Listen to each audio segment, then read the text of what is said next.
Hi guys, for today's video, let's talk about which Disney theme park is better. Disney Tokyo, which has two parks, DisneyLand and DisneySea, or DisneyLand in Hong Kong.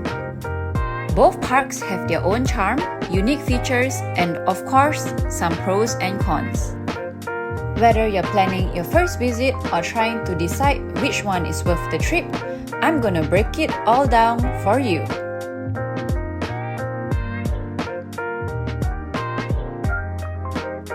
Let's dive right in.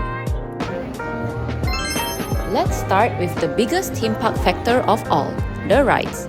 Both the Disney parks have loads of exciting rides. We are going to start with the Disney parks in Tokyo. In Disneyland, they have all of the classic Disney rides like Haunted Mansion, Splash Mountain, and Big Thunder Mountain. Something unique about Disneyland Japan is that it is the only Splash Mountain in the world to retain the Bear Rabbit and Bear Fox theme in the ride.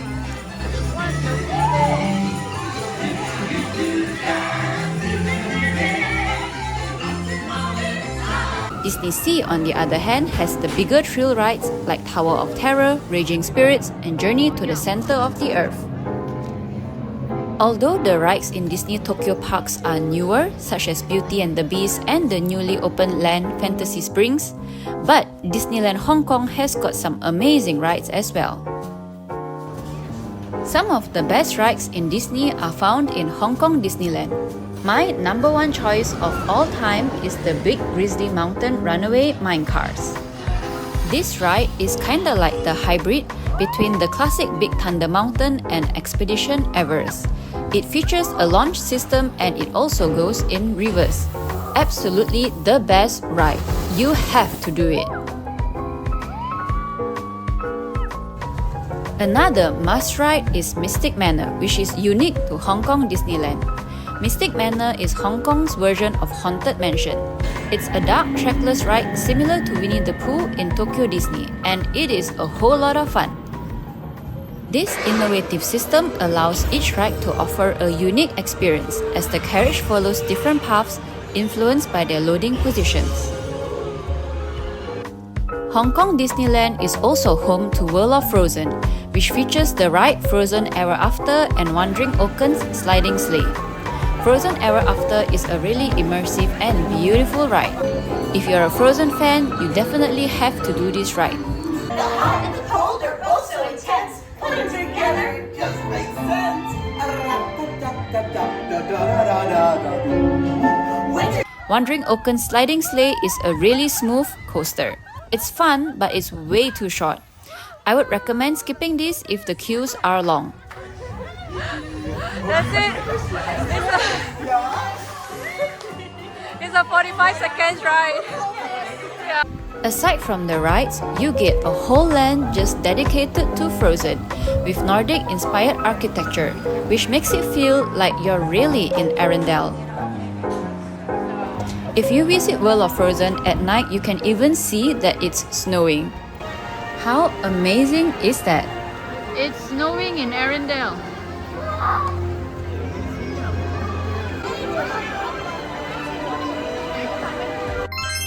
Crowd levels in the parks are a super important factor when doing any sort of planning for Disney. In both Tokyo Disney parks, the crowd levels are insane, even on a weekday. On weekends or holidays, queue lines do go up to 180 minutes for the popular rides. When planning a trip to any of the Tokyo Disney parks, I would recommend arriving in the parks early. And by early, I mean at least 2 hours before the official opening time. So finally the crowd is moving and we are gonna make our way into DisneySea. This whole line to the front is the soaring queue. And everybody who's below us is also in the soaring queue.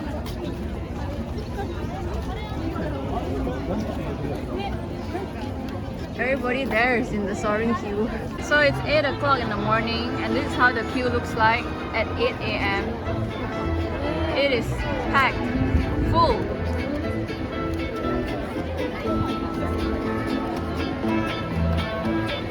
It's like a picnic here in Disneyland in the morning.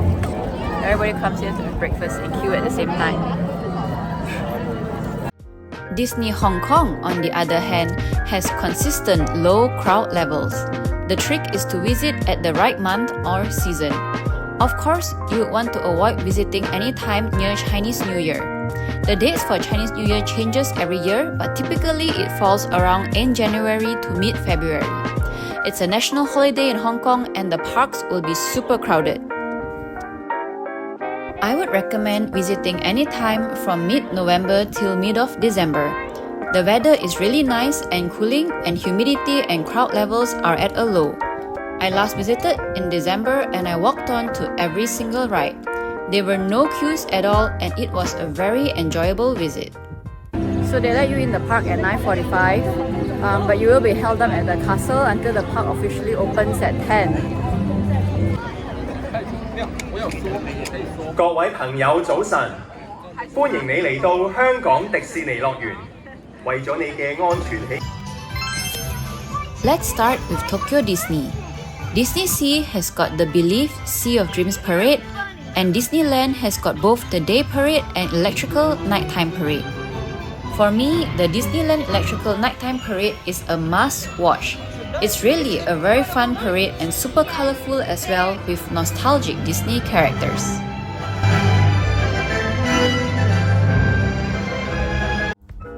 However, do bear in mind that the parades are a big deal to locals and they will queue for hours on end to get a good spot for the parade. So the tip is, don't ever try to fight with the locals for a good parade viewing spot on the front row. Instead, try to get a spot for the parade about 30 minutes to an hour before the parade starts and just enjoy the parade.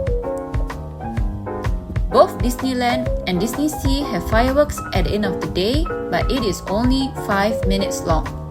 So if you're not a fan of the fireworks, feel free to skip this.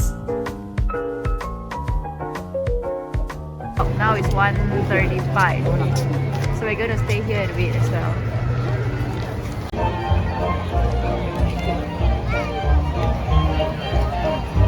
And the castle is actually right behind us. HongKong Disney, on the other hand, has some of the best shows and fireworks. You definitely don't want to miss it.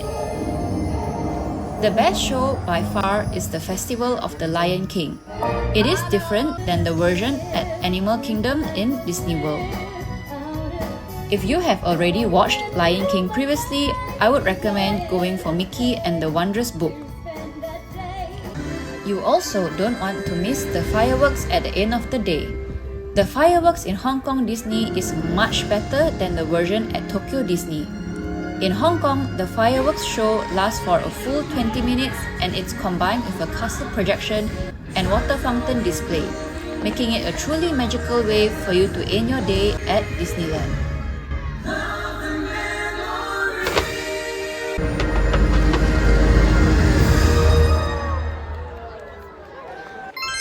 The winner for this category definitely goes to HongKong Disney. Unlike other Disney parks, you are allowed to bring your own food and drinks into the park. This will help you to save money as the price of food in the park are really expensive. When I visited Tokyo Disney, they did allow us to bring small snacks such as onigiri or a sandwich in, but the official policy is no outside food and drinks. Be warned though that during peak season, the line for food does get very long and the locals do rope drop restaurants as well if there are limited edition eats. I would recommend ordering on mobile order so that way you can save time and you don't have to queue for food.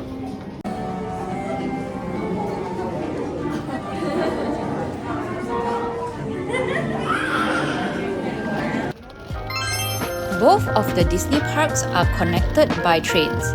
But let's be honest, the train system in Tokyo is super comprehensive but also super complicated. If this is your first time to Tokyo, it can be a bit much to take in. Do note that the local subway in Tokyo does not go directly to the Disney Resort station. You will need to change to the JR Keio line at Shinkiba Station to get to Maihama Station. Once in Maihama Station, the entrance to Disneyland is walkable. If you're headed to DisneySea, you will need to board the Disney monorail to get there.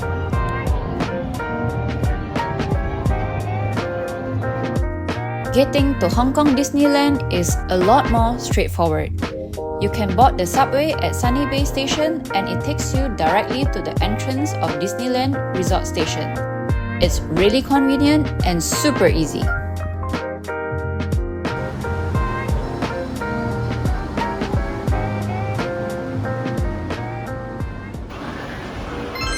So, which theme park is better? Hong Kong Disneyland or Tokyo Disney? Honestly, it all comes down to what you're looking for.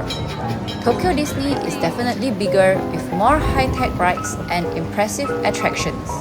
But it also gets super crowded, so you'll need to be ready for long lines and lots of planning.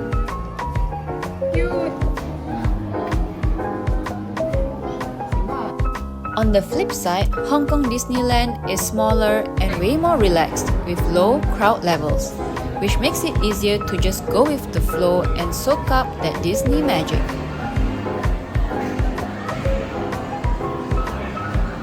At the end of the day, both parks have their own charm.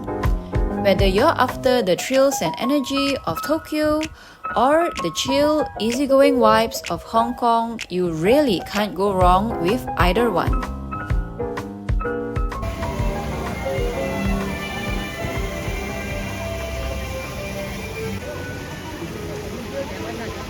Mermaid Lagoon so beautiful at night.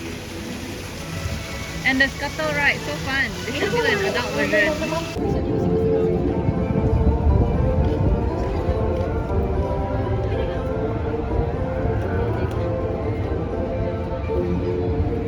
Thanks for watching, and I hope you guys found this video helpful.